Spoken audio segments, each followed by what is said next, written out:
แกขอละแกดอกเบี้ยก่อนดีกว่าค่ะเนาะตะกอนง่ายเขาเนี่ยแต่ไม่ตั้งกับว่าอย่าให้เลยจะตะกอดกันอย่าเวทจอดกันเตะพวกพอเลียคนนั้นเนี่ยอย่าที่คนนั้นให้ดอลูกดอเธอเนาะแล้วคือเดี๋ยวไปเลียสันแล้วคือเดี๋ยวประมาณนั้นเลยบล็อกรูปเฟซภาพประชาธนาเกเรดอกเบี้ยอย่าที่เวทจอดกันเลยจะกับเจ้าพระตลอดเม็ดสวัสดีครับ สวัสดีครับขอละแกเลยเนาะ ขอละแก ก็แล้วกันเนาะ คนเนี่ยจะเวทจอดกันอีเนาะแต่ไม่อาจจะปัดดูปัดทอกว่าดอกเบี้ยเนาะเวทเกเวด้าแต่เขาเนี่ยแกดอกเบี้ยก็ลือเลยอยู่ป่ะหมอเนาะประชาธนาเกเนี่ยเอาไว้ปวดกันยอกกันลึกด้วยมาท่อโบเนี่ยเว้ยเฮ้เลิกปวดกันยอกละท่อโบเนี่ยไปที่อ่ะท่อโบหรอเนาะคนนั้นเนี่ยอามีจันเล่ตาพิตามันตาดูแลลาปุกุยามูดาล้อเหลาจันเล่เนี่ยยังก็สิกว่าเด้อยังก็มากระจัดเตะหรอกเตะแล้วปวดยอกล้อไม่เสียเด้อเตะไม่ได้เสียว่าเตะไม่ได้อยู่กล้อเนี่ยโอเคครับผมสวัสดีครับครับผมมีอย่างนี้มีแล้วถ้าคนไทยเนาะโยนี่เรียกว่าธนิพนธ์ชัยนันท์คนชัยนันท์เนาะแต่ว่าถ้าปากยอนี่มีหลายชื่อครับผมบางคนก็เรียกว่าถ้าคนเพียบคือนี่จะเรียกว่าปันนาลอเลียปันนาลอลีเนี่ยแทนนอนนึกจีริแทนเสียหรอกแต่ถ้าเกิดเป็นคนรุ่นกลางๆอายุเท่ากับเอกชัยกับพี่นี่ครับผมเขาจะเรียกพี่ว่าเรียกว่าธนิพนธ์แต่ผมขอเรียกพี่เดียบแล้วกันพี่เดียบคือรู้สึกว่าผูกพันกันเนาะแต่ถ้าเกิดเป็นผมมือพกควานี่เรียกว่าเยลิโพแม่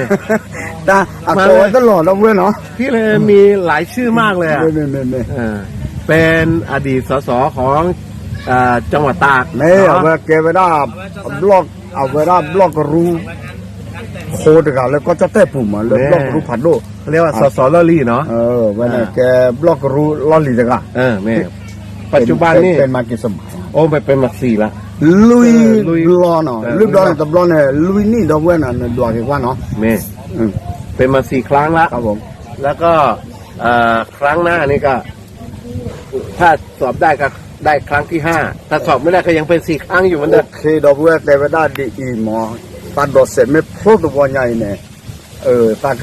เนี่ยแกดอกละฟอร์ดบลอนละแต่ไม่เลยเนี่ยแกละฟอร์โยว่าเวลล้อหลักโอ้ตาสุดตาก็มันก็ดูเราเลือกตาพอเขาเลยก็มาเจอ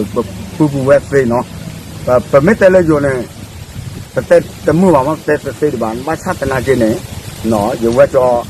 ที่เดียบเนาะจะจอเดียบเลยเอาไว้กับปาดูปาทองกับบ้านเด้อเอาไว้แกนาเจคนนับผัดนู่นนาเจเนี่ยไว้อะไรเดี๋ยวท้อโบเนาะท้อโบอยู่พอสาเขาเลือกเกว่าเวลาตื่นเลือกขาลาป้าโจพี่โจเนาะแต่มีตอนนั้นว่าแกเสกอดอกเว้นน่ะแกเสกอดตะกอดเอาไว้ตราโดดแดนเนียนเนาะแกตะกอดโดดแดนเนียนเนาะโดดแดนเนียนแม่ในหัวใจคนนี้โอเคคำถามที่สองฟีกว่าคิดที่เลยจะกับฟีกว่าเนี่ยบ้านตัดดิเลนเฮลปากกันยอกลาเลยเนาะบ้านตัดดิเลนเนี่ยบ้านเฮท้องบูทอบูเลยปากกันยอกลาเลยเนี่ยที่ตามตัดดิเลนเนี่ยเรามาเจอในที่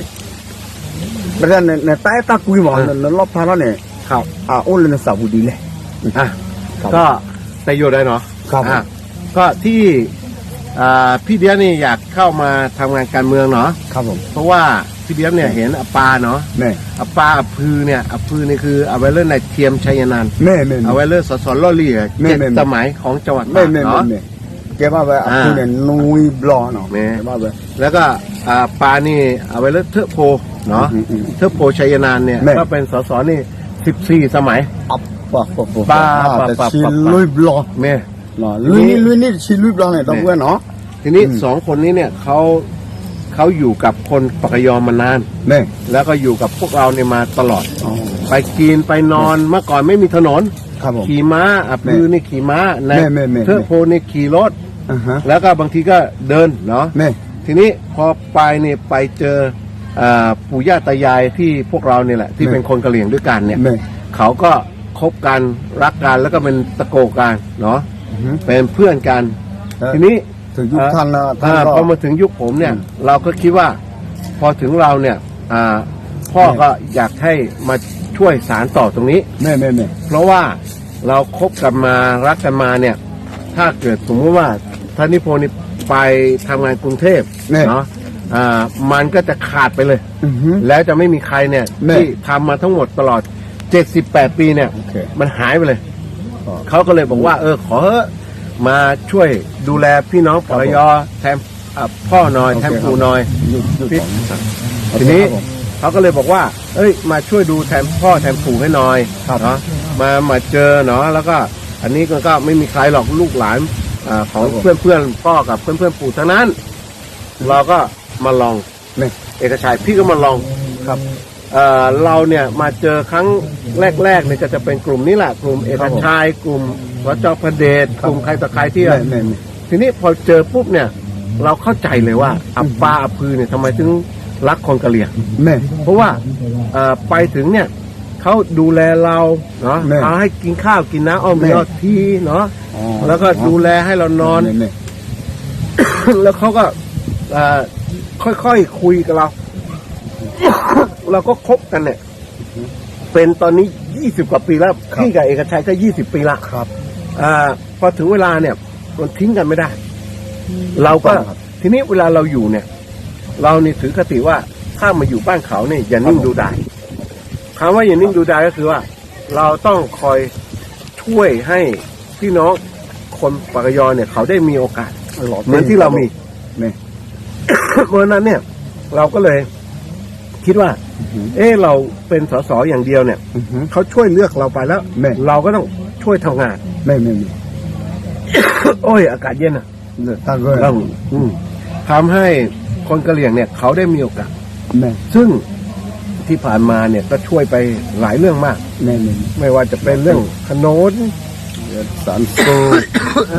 สาธารณสุขเนาะ ครับผมเรื่องเกษตร เกษตรครับทุกเรื่องที่ผ่านมาเนี่ยก็มีหลายเรื่อง ครับผม ไม่ว่าจะเป็นเรื่องการเดินทาง ครับ เนาะเรื่องสาธารณสุข แม่ เรื่องเกษตร แม่ เนาะก็ยังมีแต่ว่าก็ยอมรับนะว่ายังทำได้ไม่หมด หล่อตี แต่ กระโดดแม่ แต่จะพยายามทำไปเรื่อยๆ แม่ เพราะว่าเราถือว่าเราสร้างบ้านเนี่ยมันสร้างวันเดียวไม่จบหรอก แม่แม่แม่หล่อ ต้อง ตี ค่อยๆสร้างไปเรื่อย แม่ ๆแต่วันนี้ก็เดินมาทางมาไกลพอสม แม่ ควร แม่ ละ โอเคเอาไว้ได้จะกะแตกเลยกับดอกบัวหน่อเลยกว่ากันยอกกล้องนะบ้ามเลยพูดไว้กว่าเอาไว้ได้ FC เลยกว่าอยากเป็นบ้านเนี่ยเว้ยเก็บกว่ากันยอกอาร์กินเนาะเอาไว้ได้อยู่ไว้จอโดนไงก่อนเลยจอโดนเนาะพี่ใหญ่แล้วกันเนาะพี่เรียบเอาไว้แต่ปาดูปาทอสาบาเด้อตาละเตวันเนี่ยสิกว่ามันก่อนบ้ามเลยในให้เรากว่ากันยอกกล้าเลยเลือพี่โจคือโจป้าโจเนี่ยเอาไว้ให้เป็นเลือว่าดอกบัวกระจอกขวดตาตุ้งหล่อตาคุยคนน่ะเนี่ยเนาะเอาไว้เป็นเลือว่าเว็บล้อเนี่ยเอาไว้ตั้งเจอหลอกเฟโอเคเลยเอาไว้จอเรียบแต่ก็เอาก้อนเนาะเอาคนตาเนี่ยไว้เตไว้ได้เลยตามโมตาละตาพื้เดี๋ยวตาป้าเนี่ยเมื่อตาเลยแล้วก็ช่วยดอกบัวปากกันเนาะแล้วโอ้ดอกเนี่ยก็ที่ว่าตาคุยตาตุ้งตีตุ้งตรงนี้เนาะตาดูตาเชิดโอ้บ่ะเอาไอ้ดอกเตจานเนี่ยเนาะแล้วเอาไว้เกไว้ได้คุกแกน่าตบลอยใหญ่เนี่ยแกไว้ท้องบริณาแกน่ะอัตชอตเลวว่าป้าดูป้าท้องว่าเช่นเนาะอติว่าอ้อเมอตากระป๋อมือโตอ้อกันเลยเนาะเว้ยเนาะเว้ยตาตะคันเนี่ยไม่ตาเลยก็คือคนน่าดีก็คือบักปอดมาเนาะหายากเนาะเว้ยคนน่าใจเนี่ยก็คือบักปอดมาคนเนี่ยตาสิกว่าเลยขี้กระตุ้นที่เนี่ยจะสิกว่าเลยขี้กระตุ้นเนี่ยบ้านดูเลยจอเดียวเหรอเนาะเลยตาอมคาชิญาเนาะสิเจเนาะเลยคาชิญาเนี่ยที่โจกว่าโจนกมาตาโดนไม่เก็บว่าคุกเก็บว่านาตะกระจะโดดตับล้อเนี่ยตาโจตากมอนโอ้ดิบ้านชาเนี่ยไม่เก็บว่าเราตับล้อเนี่ยนกมาเนี่ยตาเลยดอกบัวปากยองว่าดีเลยในอนาคตเหรอ ครับผม ในอนาคตเนี่ย สิ่งที่พี่เดียอยากทำให้กับคนกะเหรี่ยงเนี่ย แม่ หลักๆเลยก็คือหนึ่งต้องบอกว่าสร้างโอกาสให้เขา แม่ สร้างโอกาสให้เขาเนาะเราอยากเห็นสิ่งที่อย่างแรกๆเลยก็คือว่าตั้งใจไว้คือเรื่องชีวิตก่อนสุขภาพ แม่ต้องสู้ อันเนี้ยต้องเอาโชคเล็ก ตาแขวตายา เนี่ย แม่ แล้วก็ตอนเนี้ยก็เดินมาครึ่งทางละต่อไปเนี่ยถ้าเรามีโอกาสเนี่ยเราอยากจะดูแลสุขภาพเนี่ย ให้คนกะเหรี่ยงที่อยู่บนดอยเนี่ย แม่ เขาสามารถที่จะได้รับบริการของสุขภาพเนี่ย แม่ ได้เหมือนกับคนที่อยู่ในเมือง ตาเทสตึกศก แม่ ความเท่าเทียม ใช่ ครับ เพราะว่าหรือถ้าไม่เหมือนกับใกล้เคียงที่สุด ครับ นี้ตั้งใจว่าสองเนี่ยก็คือเรื่องของการเดินทางเรื่องของไฟฟ้าเรื่องของที่ดินทำกินไอ้ที่ดินทำกินนี่สำคัญเราไปพูดแล้วว่าพอถึงเวลาเนี่ยคนกะเหรี่ยงเนี่ยอยู่มาก่อนป่าไม้หลอดตีไม่ใช่หลอดตีป่าไม้เนี่ยกฎหมายออกมาทีหลังคนกะเหรี่ยงมาอยู่หลอดตีแต่ว่าพอออกมากฎหมายมันออกมาปุ๊บเนี่ยคนกะเหรี่ยงเดือดร้อนเนี่ยมันจะต้องหาวิธีในการช่วยเหลือให้เขาเนี่ยได้อยู่ได้ครับอย่างมีศักดิ์ศรีหลอดตีซึ่งตอนเนี้ยเราก็ยอมรับนะว่าลองผิดลองถูกมาหลายครั้งในขณะเดียวกันเนี่ยไอ้ที่ออกใบเอกสารให้ได้ก็ออกไปแต่ว่าต้องทยอยค่อยๆออกกันไปทีละพื้นที่เพราะว่าในพื้นที่แต่ละอย่างมันมีป่าสงวนมีป่าอนุรักษ์มีป่าต้นน้ำมีป่าอะไรต่างๆเนี่ยแต่ละพื้นที่จะไม่เหมือนกันแต่ว่าเราเนี่ยจะพยายามให้คนกะเหรี่ยงเนี่ยเป็นเจ้าของที่ดินเพื่อให้ตัวเองเนี่ยได้สามารถที่จะทำอะไรแล้วอย่างสบายใจได้นะบทสรุปสุดท้ายที่อยากเห็นคนกะเหรี่ยงเนี่ยอยู่กับวัฒนธรรมที่แข็งแรงของตัวเองแต่ว่ามีความสุขมีเงินทองใช้มีที่ดินทำกินมีสุขภาพที่ดีนี่คือบทสรุปสุดท้ายที่พี่อยากเห็นพี่เดชอยากเห็นทีนี้ปัญหาก็คือว่าพี่เดชคิดว่าตัวเองคงทำคนเดียวเนี่ยไม่ได้อาจจะต้องรบกวนพวกเราทุกคนเนี่ยช่วยกันซึ่งในอนาคตเนี่ยถ้ามีโอกาสได้มาดูแลพวกเราเนี่ยพี่เดชก็จะมีจะขอว่านอกจากที่ว่าจะช่วยพี่เดียบในเรื่องของการเมืองแล้วเนี่ยอยากจะให้ช่วยในเรื่องของการใช้ความคิดช่วยเรื่องของแรงช่วยเรื่องอะไรต่างเพื่อจะทำให้คนกะเหรี่ยงเนี่ยมีอย่างที่พี่เดียบฝันไว้นี่แหละโอเคเอาไว้ได้อยากจะเตะเลยจะเจ็บพวกหนอไว้ได้พี่เดียบหนอจอดเดียบจอดโดมาอยู่ก่อนจอดโดไว้ไม่คุ้มไม่นับผัดโดเลยนะบ้าชาตนาเกเนี่ยที่ตัดเชือกต่อเลยจะเอทุจิวโคตรเนี่ยตัดเกียรติกว่าเอาไว้ได้กันเตอร์ที่เนาะบ้าขาเลยบ้ามแต่ดีเลยนะบ้าต่ให้แกคุกเกน่าบุญเราตาชั่วโมงกว่าจูเลยดอกบัวปากขยองว่าเนี่ยอู้ดีเลยเนาะเว้เตะเวหลอกที่เราเฉลี่ยเลยบ้าชาดอกบัวเนี่ยเอาไว้จะนับเพื่อว่าจะก็เปียกนี่ก็มั้งมาแต่ว่าแปลงเนาะอยู่ด้วยแปลงนั่นก็จะเจ็บพวกเนาะตาเลยตาเป็นเลยว่าตาตาคุยเนาะตากระเตอร์ที่ละเตะเนี่ยใบสามมือด้วยมาเนาะเอาไว้แต่ตากระโดดเซอร์เตอร์ที่ไหนเนาะบ้าตามาดอกบูเฮตาเขวตาหยาตาที่สอดสู้เราตาที่สอดเด็กที่เนี่ยเต้าชูเคเนาะเต้าชูเคโกเวลาบอกเลยก็เราว่าก่อนอะไรก็ heavy ฮะ heavy เนาะเต้าชูเคตะกับปาเนี่ยเอาเวลาดอกเลยดอกบัวกระเจ้าคนสวรรค์กระโดดเนี่ยตาตู้หลอกข้อเชิญเลยแล้วก็ที่ตระหนักเนี่ยก็ดีต่อเลยตาพอละไม่แต่ดีต่อโดวันนักเนี่ยก็บ้า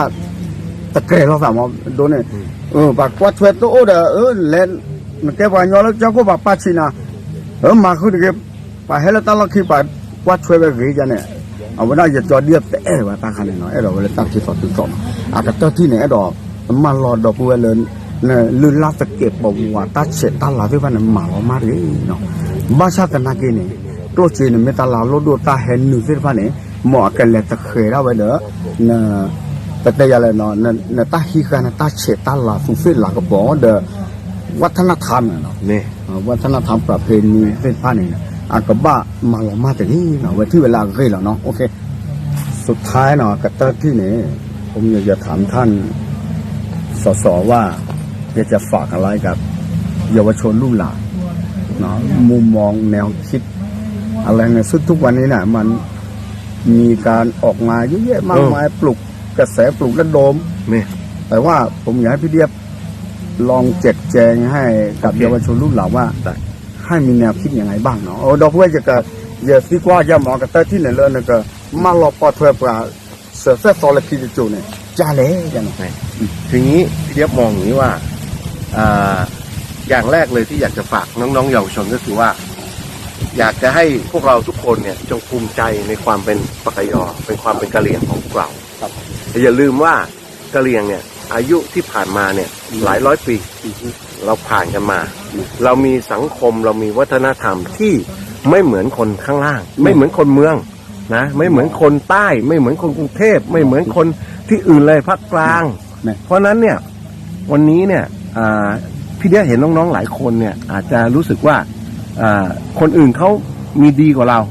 แต่ตามความเป็นจริงเนี่ยพี่ได้ยืนยันนะคนกะเหรี่ยงดีที่สุด แม่ ไม่ว่าจะเป็นเสื้อผ้านี่พี่ได้ยังใส่เลย แม่ ไม่ว่าจะเป็นวัฒนธรรม ไม่ว่าจะเป็นภาษา แม่ หรือแม้แต่ไม่ว่าจะเป็นวิธีการแสดงออก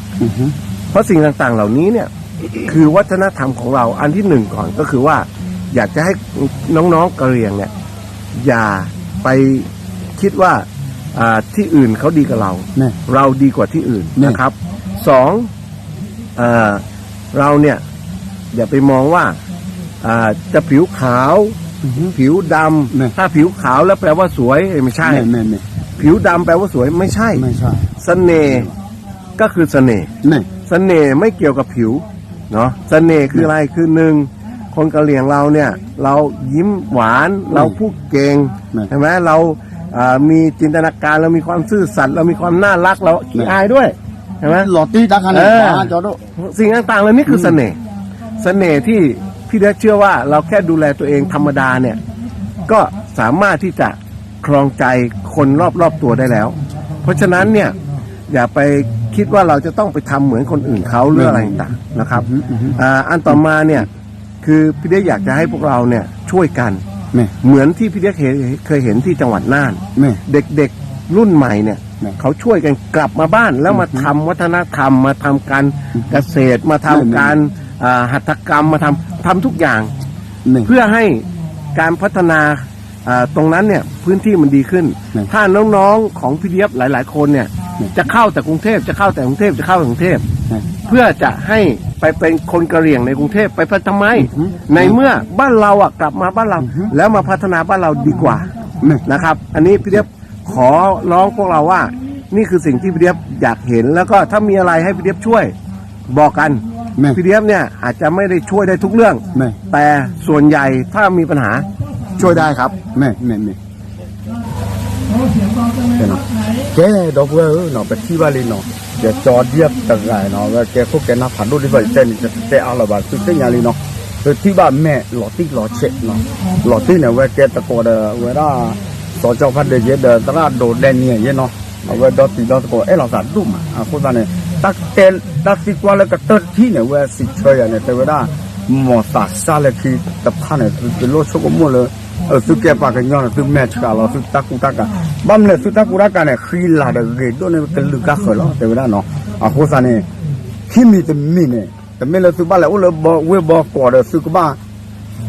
แกรอบกับบอกก่อนพูดแต่ไม่ว่าฮักเกเดเกลียดตัวนั้นคนนู้นมาเลยท่อเลยท่อกี่ตะกุตะอย่างเลือกสุดว่าอารมณ์เนาะตอนเลยสามารถจดไม่เสียเนี่ยเอาไว้เช็คตัวซาเดสักก็มาเจอเนาะอาร์เกลสามาเจอสิก็เนาะบางครั้งเลยชุกเลยเวกโลตาสุตาพลาเนาะตบลึกป่ะเนาะเอาไว้มาเจอเวทอบุลแต่เกตานอนมีว่ามันเลยกี่ปีแล้วนะโอ้20 ปีแล้วที่ที่ไม่เป็นสสเนี่ยอ๋อไม่เป็นสสนี่4 ปีลุยนี่เนาะแต่แกคุกแกน่าว่าบ้าชาตินาเกหลอดตีกระชอลี่เป็นแต่เนาะแน่นอนก็พอโอเคก็เด็ดดีล้อให้หาแล้วปากกันยอกลับทอบูตาคุยเดี๋ยวรอบนั้นเราทอบูเอาไว้ไม่จะจอดเดียบเนาะตัวนอกค่ะกวนนอกค่ะดอกบัวเนาะเอาไว้ได้ศาสนาเสือเสือตอน new generation เนาะเวลากวนนอกค่ะจอดเดียบแต่ไงเนาะตาอมูตาพิตามาแต่ไม่ตาเลยดูทอดรอบนั้นเลยตาโอ้เดี๋ยวกลุ่มเดี๋ยวเจ็บบ้าชาตินากินี่เมื่อวันแล้วตาคุยเนี่ยก็เลยทอบูนี่เนาะเอาไว้เนี่ยอย่าสืบดอกบัวดูมาแล้วปอดแวอย่าอยู่ทุกเช้าเนาะเด้อเอาไว้เนี่ยจะซื้อมาเลยกด Subscribe ตับเลยเนาะจอดมาอย่าลืมกด Subscribe ครับผมแต่ตอนนี้หนอเพื่อนเราตาอยู่ยอดปลาแกว่าดอกบัวเลยจะสั่นดอกเพลินเนาะตับเลยเนาะครับ